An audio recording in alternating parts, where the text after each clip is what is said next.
नमस्कार दोस्तों, स्वागत है आपका मेरे YouTube चैनल पर देसी इंग्लिश सेंटर पर। दोस्तों एक बार फिर हाजिर हुआ हूँ इंग्लिश की शॉर्ट स्टोरी लेकर के। और दोस्तों स्टोरी बहुत ही प्यारी सी स्टोरी है। और दोस्तों इस स्टोरी में आपको ढेर सारे इंग्लिश के न्यू वर्ड सीखने के लिए मिलेंगे, वर्डों की करेक्ट प्रोनाउंसिएशन भी सीखने के लिए मिलेंगी। वर्ड टू वर्ड हम इस स्टोरी को ट्रांसलेट करेंगे। तो देखते हैं दोस्तों आज की स्टोरी का नेम क्या है, टाइटल क्या है। The पेलिनक्विन bearers. पेलिनक्विन का अर्थ होता है दोस्तों डोली या पालकी। आप यहाँ पर देख सकते हो कि ये इसे डोली भी आप कह सकते हो, ये पालकी भी कह सकते हो। ठीक है, दो व्यक्ति भी इसे ले जाते हैं, कभी कभी चार भी ले जाते हैं, लेकिन अब तो इस चीज का जमाना नहीं। कभी राजा महाराजा होते थे तो उस टाइम पे इन्हें इसका यूज किया जाता था। ठीक है, तो पेलिनक्विन का अर्थ है दोस्तों पालकी या डोली। बियरर्स, बियर्स का अर्थ है दोस्तों बियरर्स यानी कि ले जाने वाले। तो पालकी ले जाने वाले, आज की स्टोरी का नेम है पालकी ले जाने वाले। ठीक है दोस्तों, आगे पढ़ेंगे। Ashoka was a kind man. दोस्तों लिखा हुआ होता है अशोका, लेकिन हम इसका जो अर्थ निकलता है वो निकलता है अशोक। ठीक है दोस्तों, जो ए होता है वो हमारा फिर इसका अर्थ नहीं निकलता। जैसे मैंने कहा युधिष्ठिरा, युधिष्ठिरा होता है लेकिन क्या कहते हैं हम युधिष्ठिर। रामा लेकिन क्या बोलते हैं हम राम। ठीक है, तो ऐसे ही अशोक का है लेकिन हम इसे बोलेंगे अशोक। तो Ashok was a kind man, के अशोक एक दयालु व्यक्ति था। काइंड होता है दोस्तों दयालु, और ये हमारा पास्ट का सिंपल वाक्य है। तो अशोक जो था वो एक दयालु व्यक्ति था। स्पेशली, स्पेशली यानी कि मुख्य रूप, विशेष रूप से किसके लिए, टू वर्ड्स एनिमल्स, जानवरों के लिए। भाई वह जानवरों के लिए विशेष रूप से क्या था, दयालु था। यानी कि जानवरों के प्रति वो बहुत ही ज्यादा क्या था, दयालु था। कौन, जो अशोक था। ही हैड ए काउ, उसके पास एक गाय थी। तो ही हैड ए काउ, उसके पास एक गाय थी। नेम्ड धेनु, धेनु नाम की। ठीक है दोस्तों, उसके पास एक धेनु नाम की गाय थी। किसके पास, अशोक के पास। ही लव्ड हर, वह उसे प्रेम करता था। वेरी मच, बहुत ज्यादा, वह उसे बहुत ज्यादा प्रेम करता था। और दोस्तों वाक्य हमारा पास्ट इंडेफिनिट का अफर्मेटिव वाक्य है। ठीक है, वन डे, एक दिन, हिज वाइफ, उसकी पत्नी ने, इन्फॉर्म्ड हिम, उसे सूचना दी। एक दिन उसकी पत्नी ने उसे सूचना दी दैट की धेनु एंड हर काफ। धेनु यानी कि वो जो गाय थी और उसका बच्चा, काफ होता है दोस्तों बछड़ा कह सकते हो आप। ठीक है, तो धेनु और उसका जो बच्चा था वर मिसिंग, वो गायब थे।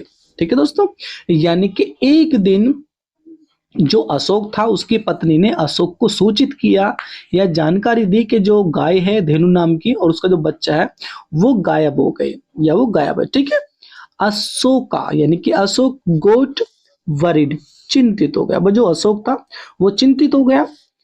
ही कॉल्ड आउट, उसने बुलाया। दोस्तों कॉल आउट जो होता है ये एक फ्रेजल वर्ब होती है जिसका अर्थ होता है दोस्तों बुलाना। तो ही कॉल्ड आउट, उसने बुलाया टू हिज सर्वेंट्स, अपने सेवकों को या अपने नौकरों को। सर्वेंट्स का अर्थ है दोस्तों नौकर या सेवक भी बोल सकते हो। तो उसने अपने नौकरों को बुलाया। टू मैन, दो व्यक्ति। दोस्तों एम ई एन जो होता है ये प्लूरल हो जाते हैं। यदि दो व्यक्ति होते हैं तो प्लूरल को हम एम ई एन कहते हैं, और दोस्तों यदि एक व्यक्ति हो तो एम ए एन हो जाता है वो। ठीक है दोस्तों, तो टू मैन, दो व्यक्ति, हु वर, जो थे, हिज पेलिनक्विन बियर्स, जो उसकी पालकी उठाने वाले थे। भाई दो व्यक्ति जो उन्हें, जो उसके जो राजा था उसने अपने सेवकों को बुलाया, तो दो व्यक्ति ऐसे थे जो उसकी पालकी उठाने वाले थे राजा महाराजाओं के, यानी कि इसलिए उसी काम के लिए रख रखा होगा उसे, उन दो व्यक्तियों को। तो दो व्यक्ति जो थे पालकी उठाने वाले वो कैम आए, रनिंग, दौड़ते हुए आए। ठीक है दोस्तों, अशोका आस्क्ड देम, अशोका ने उनसे कहा। क्या कहा दोस्तों, टू सर्च फॉर, तलाश करने के लिए। सर्च फॉर का अर्थ दोस्तों तलाश करने के लिए। धेनु को, धेनु यानी गाय को, एंड हर काफ, और उसके बछड़े को। यानी कि अशोक ने उनसे कहा, किनसे, यानी कि दो जो पालकी उठाने वाले थे उनसे कहा कि तुम्हें क्या करना, तुम्हें गाय को, धेनु को यानी को, और उसके बच्चे को यानी कि जो बछड़ा होता है उसे ढूंढना है। अब देखते हैं नौकर क्या क्या करते हैं। द सर्वेंट्स यानी कि नौकरों ने रिफ्यूज्ड मने कर दिया टू डू सो ऐसा करने के लिए, यानी कि जो नौकर थे नौकरों ने ऐसा करने के लिए मने कर दिया। रिफ्यूज कर दो दोस्तों, इनकार करना या मने करना। आगे पढ़ेंगे। दे सेड उन्होंने कहा, दैट की भाई उन्होंने कहा कि दे वर हिज पेलिनक्विन बियरर्स, कि वे उन्होंने कहा कि वो जो हैं वो पालकी उठाने वाले हैं, एंड नोट ग्रेजर, ना कि चरवाहे। ठीक है दोस्तों, इनका भी कहना सही है।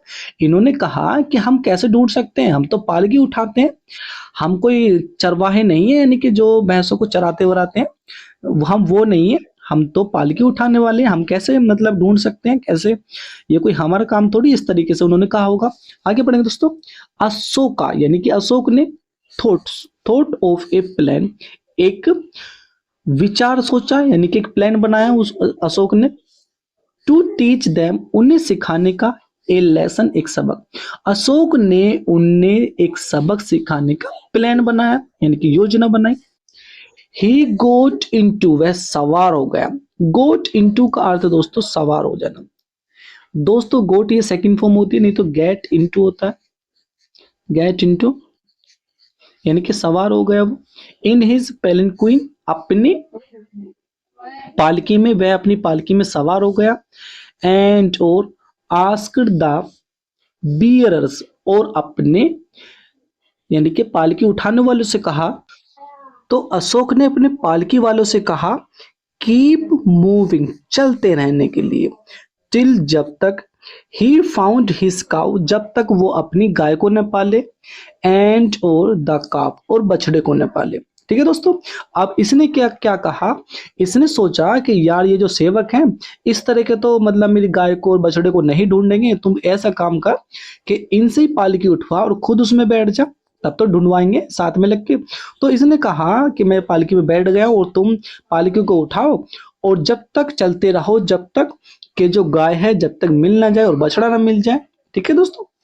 10 का अर्थ दोस्तों इसी प्रकार, पालनकिन बेरियर्स, इसी प्रकार जो पालकी उठाने वाले थे उन्होंने लर्न, सीखा, दिया लेसन, अपना सबक, इसलिए उन्होंने अपना सबक सीखा। भाई इसी प्रकार जो पालकी उठाने वाले थे उन्होंने अपना सबक सीखा, उन्हें सबक में मिल गया। सही बात दोस्तों, एक तरफ तो मना कर रहे थे, लेकिन अब क्या था, अब इस तरीके से ढूंढवाएंगे वो